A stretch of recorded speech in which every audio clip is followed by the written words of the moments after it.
19, in which Passepartout takes a too great interest in his master, and what comes of it. Hong Kong is an island which came into the possession of the English by the Treaty of Nankin, after the War of 1842, and the colonizing genius of the English has created upon it an important city and an excellent port. The island is situated at the mouth of the Canton River, and is separated by about 60 miles from the Portuguese town of Macau. On the opposite coast, Hong Kong has beaten Macau in the struggle for the Chinese trade, and now, the greater part of the transportation of Chinese goods finds its depot at the former place. Docks, hospitals, wharves, a Gothic cathedral, a government house, macadamized streets, give to Hong Kong the appearance of a town in Kent or Surrey, transferred by some strange magic to the Antipodes. Passepartout wandered, with his hands in his pockets, towards the Victoria Port, gazing as he went at the curious palanquins and other modes of conveyance, and the groups of Chinese, Japanese, and Europeans who passed to and fro in the streets. Hong Kong seemed to him not unlike Bombay, Calcutta, and Singapore, since, like them, it betrayed everywhere the evidence of English supremacy. At the Victoria Port he found a confused mass of ships of all nations, English, French, American, and Dutch, men of war and trading vessels, Japanese and Chinese junks, sempers, tankers, and flower boats, which formed so many floating parterres. Passepartout noticed in the crowd a number of the natives who seemed very old, and were dressed in yellow. On going into a barber's to get shaved, he learned that these ancient men were all at least 80 years old, at which age they are permitted to wear yellow, which is the imperial color. Passepartout, without exactly knowing why, thought this very funny. On reaching the quay where they were to embark on the Carnatic, he was not astonished to find Fix walking up and down. The detective seemed very much disturbed and disappointed. "This is bad," muttered Passepartout, "for the gentlemen of the Reform Club." He accosted Fix with a merry smile, as if he had not perceived that gentleman's chagrin. The detective had, indeed, good reasons to inveigh against the bad luck which pursued him. The warrant had not come. It was certainly on the way, but as certainly it could not now reach Hong Kong for several days. And, this being the last English territory on Mr. Fogg's route, the robber would escape, unless he could manage to detain him. "Well, Monsieur Fix," said Passepartout, "have you decided to go with us so far as America?" "Yes," returned Fix, through his set teeth. "Good," exclaimed Passepartout, laughing heartily. "I knew you could not persuade yourself to separate from us. Come and engage your berth." They entered the steamer office and secured cabins for 4 persons. The clerk, as he gave them the tickets, informed him that, the repairs on the Carnatic having been completed, the steamer would leave that very evening, and not next morning, as had been announced. "That will suit my master all the better," said Passepartout. "I will go and let him know." Fix now decided to make a bold move. He resolved to tell Passepartout all. It seemed to be the only possible means of keeping Phileas Fogg several days longer at Hong Kong. He accordingly invited his companion into a tavern, which caught his eye on the quay. On entering, they found themselves in a large room handsomely decorated, at the end of which was a large camp bed furnished with cushions. Several persons lay upon this bed, in a deep sleep. At the small tables which were arranged about the room, some 30 customers were drinking English beer, porter, gin, and brandy, smoking, the while long red clay pipes stuffed with little balls of opium, mingled with essence of rose. From time to time one of the smokers, overcome with the narcotic, would slip under the table, whereupon the waiters, taking him by the head and feet, carried and laid him upon the bed. The bed already supported 20 of these stupefied sots. Fix and Passepartout saw that they were in a smoking house haunted by those wretched, cadaverous, idiotic creatures to whom the English merchants sell every year the miserable drug called opium, to the amount of £1,400,000. Thousands devoted to one of the most despicable vices which afflict humanity. The Chinese government has in vain attempted to deal with the evil by stringent laws. It passed gradually from the rich, to whom it was at first exclusively reserved, to the lower classes, and then its ravages could not be arrested.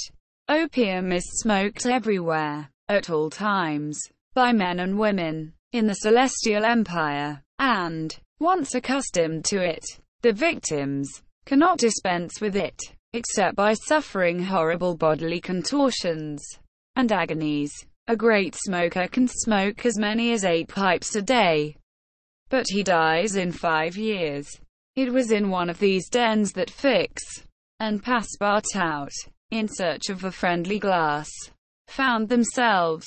Passepartout had no money, but willingly accepted Fix's invitation, in the hope of returning the obligation at some future time. They ordered 2 bottles of port, to which the Frenchman did ample justice, whilst Fix observed him with close attention. They chatted about the journey, and Passepartout was especially merry at the idea that Fix was going to continue it with them, when the bottles were empty. However, he rose to go and tell his master of the change in the time of the sailing of the Carnatic. Fix caught him by the arm, and said, "Wait a moment." "What for, Mr. Fix?" "I want to have a serious talk with you."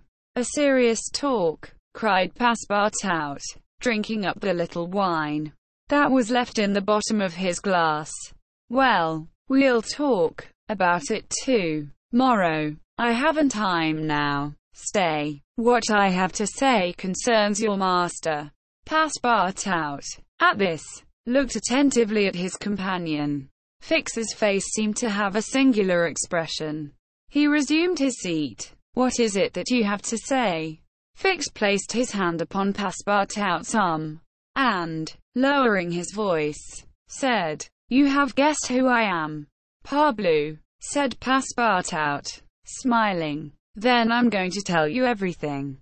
Now that I know everything, my friend." "Ah, that's very good. But go on. Go on. First, though, let me tell you that those gentlemen have put themselves to a useless expense." "Useless," said Fix. "You speak confidently. It's clear that you don't know how large the sum is." "Of course I do," returned Passepartout. £20,000. 55,000, answered Fix, pressing his companion's hand. "What?"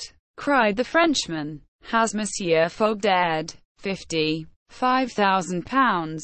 "Well, there's all the more reason for not losing an instant," he continued, getting up hastily. Fix pushed Passepartout back in his chair, and resumed. £55,000, and if I succeed, I get £2,000. If you'll help me, I'll let you have 500 of them." "Help you?" cried Passepartout, whose eyes were standing wide open. "Yes, help me keep Mr. Fogg here for 2 or 3 days." "Why, what are you saying? Those gentlemen are not satisfied with following my master and suspecting his honor, but they must try to put obstacles in his way. I blush for them." "What do you mean?" "I mean that it is a piece of shameful trickery. They might as well waylay Mr. Fogg and put his money in their pockets. That's just what we count on doing." "It's a conspiracy, then," cried Passepartout, who became more and more excited as the liquor mounted in his head, for he drank without perceiving it. A real conspiracy. And gentlemen, too. Fix began to be puzzled. Members of the Reform Club, continued Passepartout, you must know, Monsieur Fix, that my master is an honest man, and that, when he makes a wager, he tries to win it fairly. But who do you think I am? Asked Fix, looking at him intently. Parbleu, an agent of the members of the Reform Club, sent out here to interrupt my master's journey. But, though I found you out some time ago, I've taken good care to say nothing about it to Mr.